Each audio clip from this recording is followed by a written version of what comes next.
V občini Trebnje praznujejo občinski praznik 25. junija, v spomin na dan, ko je Trebnje postalo mesto in ko je Slovenija formalno postala neodvisna. Ob tej priložnosti so tudi letos pripravili niz prireditev, vrhunec dogajanja pa je bila slavnostna podelitev občinskih priznanj. Teh priznanj je zmeraj premalo.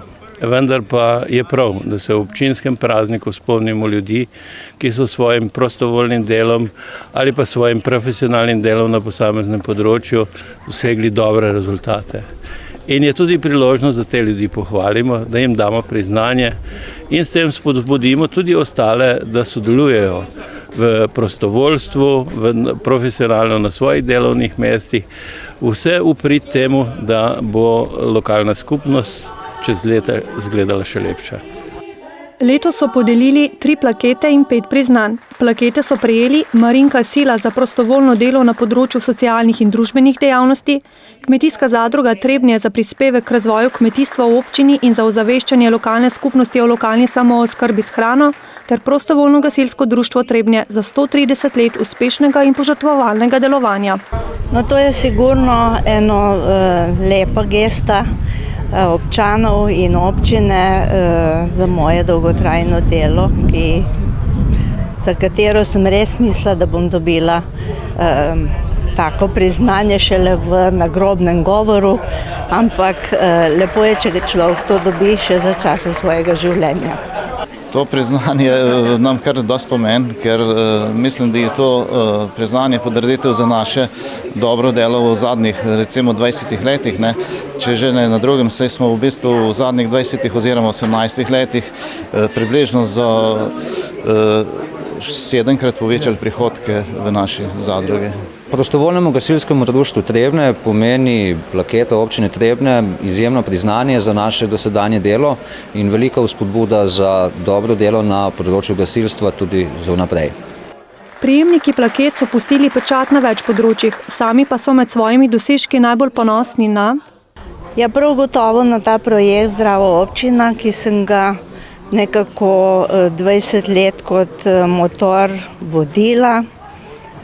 Seveda brez sodelavcev to ne bi bilo mogoče, Imela sem številne sodelavce, tudi zelo zagnane, ampak smo bili modri in smo še pravi čas projekt prenesli na mlade, tako da ne bo zamrl z našim manjšim delovanjem, ampak da bo morda z novo energijo naprej peljal in ustvarjal dobre medčloveške odnose in zdravje za občane. Prvič smo razširili našo dejavnost še na sosednje občine oziroma tudi na sosednje zadruge. Potem obnovili in zgradili smo vse nove centre, naše prodajne in pa tudi precej povečali število članov, da imamo zdaj 730 članov.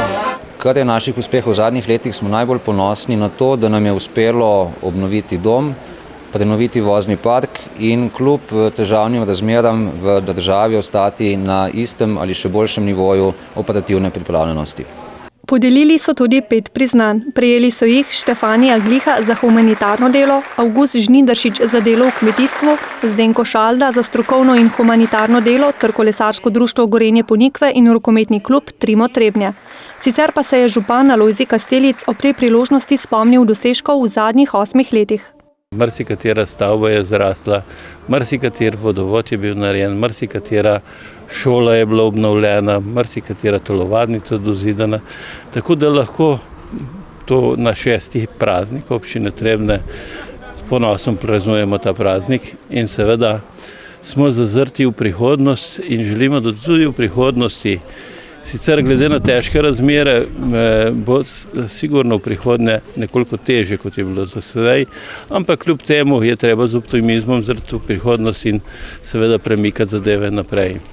Kar nas čaka v prihodnosti so izzivi na področju čiščenja odpadnih voda, potem na odpadkih na odlagališču, seveda energetska sanacija javnih objektov, kot so CIK, telovadnica, potem dozidava šole oziroma vrtca v Velikem Gabru.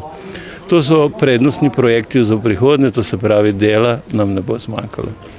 Praznik občine so počastili tudi z drugimi dogodki. Tako se je, na primer, odvil že 47. mednarodni tabor likovnih samorastnikov, ki ga v okviru Centra za izobraževanje in kulturo Trebnje vsako leto pripravi Trebanjska galerija likovnih samorastnikov.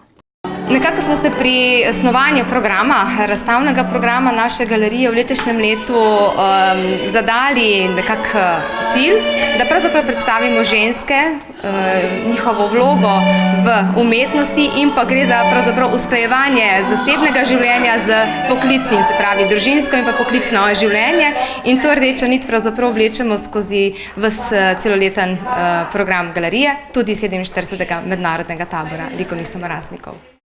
Na Medvedjeku pa so se ob dnevu državnosti in 23. obletnici samostojnosti poklonili spominu na osamosvojitveno vojno, ki ni minila brez smrtnih žrtev.